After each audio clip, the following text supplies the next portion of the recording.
शुक्रिया आपका। आगे बढ़ते हैं। बसवराज बोमई रियासत कर्नाटक के अगले चीफ मिनिस्टर होंगे। बीजेपी लेजिस्लेटर पार्टी मीटिंग में बसवराज बोमई को लीडर की हैसियत से मुंतखब किया गया है। 2 दिन कबल येदियुरप्पा ने चीफ मिनिस्टर के ओहदे से इस्तीफा दिया था। नए वज़ीर आला की हलफबरदारी तकरीब 11 बजे दिन में मुनक्किद होगी। बसवराज बोमई रियासत के 20वें चीफ मिनिस्टर होंगे।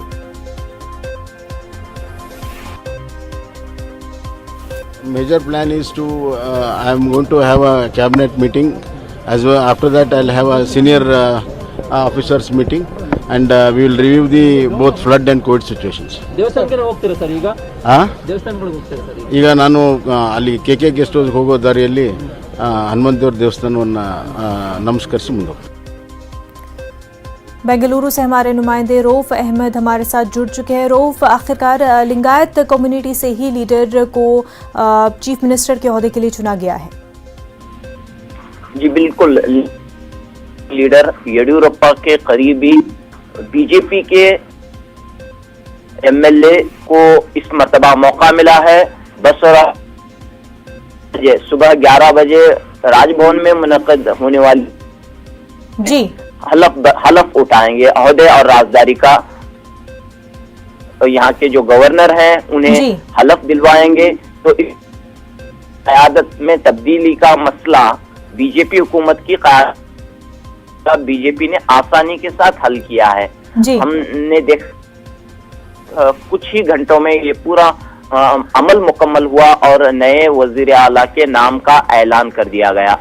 बसवराज बोमई, जिन्हें एक समझदार और सुलझा हुआ सियासतदान समझा जाता है और सबसे बड़ी बात गैर मुतनाज़ा सियासतदान, इनके सिलसिले में अभी तक कोई तनाज़ा या फिर किसी तनाज़े में इनकी शमूलियत का कोई भी बैकग्राउंड नहीं है। ऐसे एक लीडर को बीजेपी ने चुना और फौरी तौर पर इस पूरे मसले को फिलवक्त के लिए हल कर दिया है। आज जो हलफ बर्दारी होगी सिर्फ वजीर आला हलफ उठाएंगे। कहा यह जा रहा है कि इसके बाद काबीना की तौसी होगी, चंद दिनों के बाद हो सकता है कि इस अगले हफ्ते में काबीना की तौसी हो जाए। और इसके लिए बीजेपी ने जो है 3 जो बीजेपी के जराये से जो खबर मिल रही है कि वजीर आला के साथ आइंदा आने वाले दिनों में मजीद 3 बिल्कुल नायब वज़ीर आला के ओहदे भी 3 और डिप्टी सीएम का इंतखाब होगा और हलफबरदारी तकरीब जो है अनकरीब होगी। और आज जो है बसवराज बोमई जो है हलफबरदारी और राजदारी की जो तकरीब है वो 11 बजे मुनक्किद होगी। रऊफ, बेहद शुक्रिया आपका। आगे बढ़ते हैं। लद्दाख में दर्जे हरारत मुसलसल बढ़ने से